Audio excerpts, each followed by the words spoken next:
During President Obama's visit to Greece yesterday, huge anti-Obama protests broke out. Yeah. However, Obama was able to quiet down the crowd by saying, "Where do you see the next guy?" All right? Settle down. Then it was announced that President Obama's Director of National Intelligence, James Clapper, resigned last night. Yeah. Well, actually, Obama just shut Clapper off by doing this. And then he was out. He was already in the car. Yeah, he's out. According to a new report, Donald Trump's transition team still has not contacted the Pentagon. Apparently, they can't find that shape on the phone. I'm having no luck here.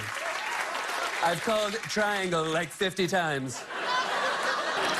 Donald Trump today had his first official meeting with a foreign leader as president-elect. He met with Japanese Prime Minister Shinzo Abe in New York. The meeting actually got off to a rocky start. Trump asked the Prime Minister if he could teach him how to do the crane kick from Karate Kid.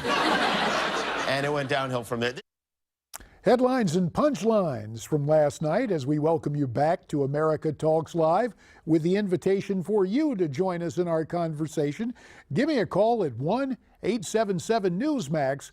That's 1-877-639-7629. Now, in the wake of Donald Trump's election, it seems as if all the left has decided to, with great volume, voice their displeasure with the electoral results. The streets of just about every major city flooded with leftists chanting, "Not my president," among the cleaner of the chants for this family broadcast. And some of these protests did morph into riots that sadly featured violence. In a recent article, Dan Gainor of the Media Research Center wrote about the alt-left, the violent, rioting, conservative-hating, faith-hating leftists who cause most of our problems in the nation's city streets. And the author of that column joins us right now via Skype. Dan Gainor, welcome to America Talks Live, and we'll talk about the alts. Of course, we heard all about the alt-right in recent weeks, but you have taken another view of the alt-left. Explain what you mean by the alt-left. Well, it's funny. I've been writing about crazy liberal websites, Vox, Huffington Post, Alternet. It goes on, and how the media will pick the most sane things out of those. It's exactly what they do to protests. They go to a liberal protest and find the sane protester and interview that person. What I'm trying to do, I'm doing the reverse. I'm showing people the reality of what's going on in these websites. And we've been getting bombarded with alt-right news stories. Here's the thing, the reality of the alt-left is they're not alt at all. They are the mainstream left. The people who hate our country, who are bigoted against anybody who disagrees with them politically, religiously, on any issue at all. They want them silenced and they want them pushed out of public view. They are in the process of what I call a national temper tantrum. And whether it's the news people or the people in the streets.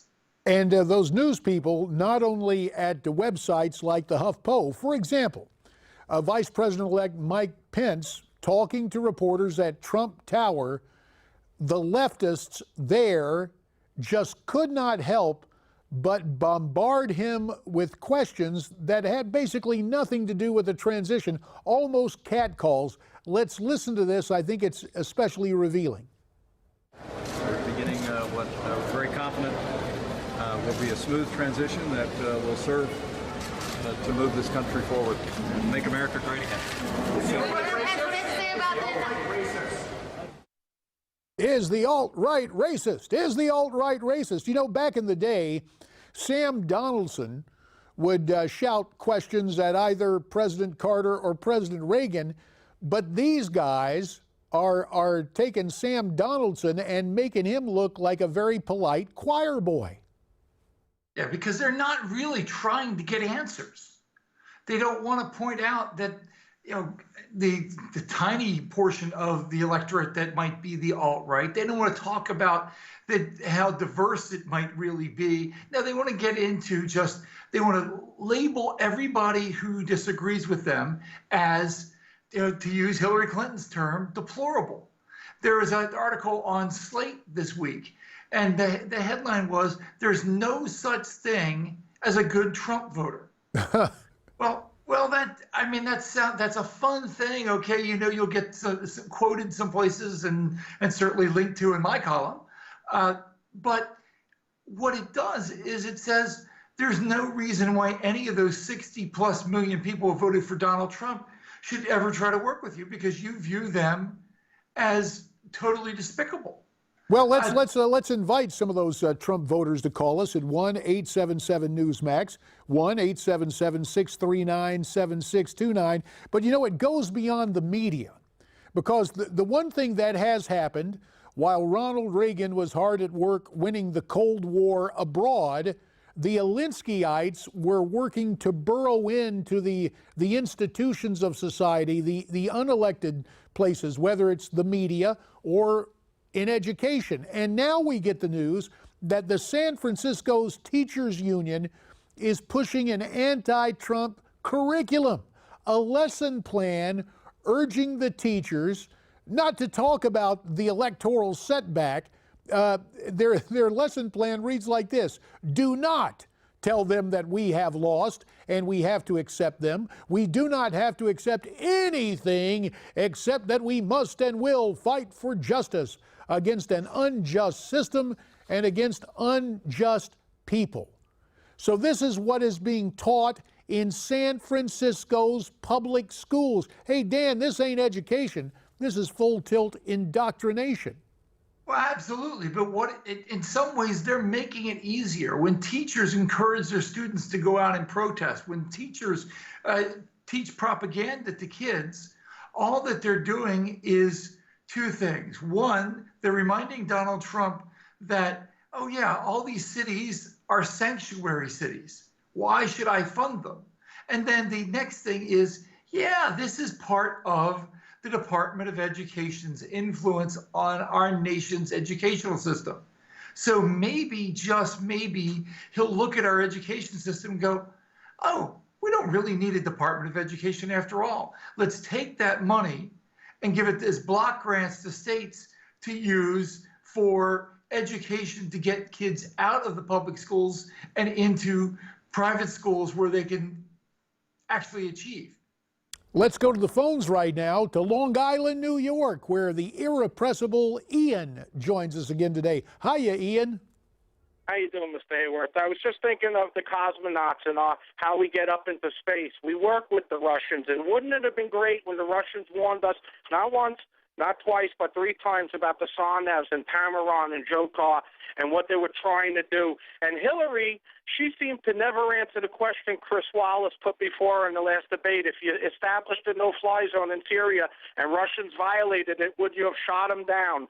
So, thank God she's not in there, because, it would be good if when the Russians called us, we would have caught the Sarnevs before they blew up the Boston Marathon.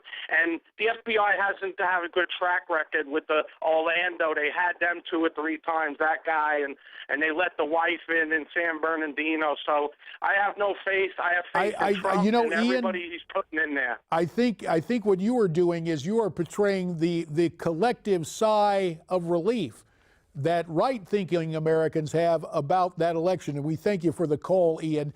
Now, getting back, Dan, to the topic that you wrote about, the Huffington Post. Have you seen what they put on their website about Jeff Sessions being selected as Attorney General? Nightmare AG Nom. And they list all these allegations that were made by, the Southern Poverty Law Center, which calls anybody who's conservative in the South part of a hate group. Unproven allegations the HuffPo takes as fact as they huff and they puff about the new Trump administration. The last word to you, Brother Gainor. We've got about 40 seconds. I love how the left suddenly considers every allegation legitimate except the ones that were made against Bill or Hillary Clinton.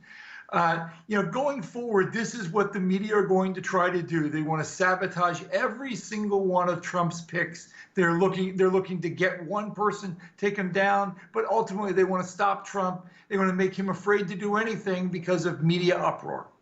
So much more to talk about, Dan Gainor, but unfortunately, that four-letter word that is a part of television, and not a dirty word, just a reality, T-I-M-E. The time gets in our way. We always appreciate our visits with you, Dan, and we look forward to getting together again soon. Thanks so much for your time.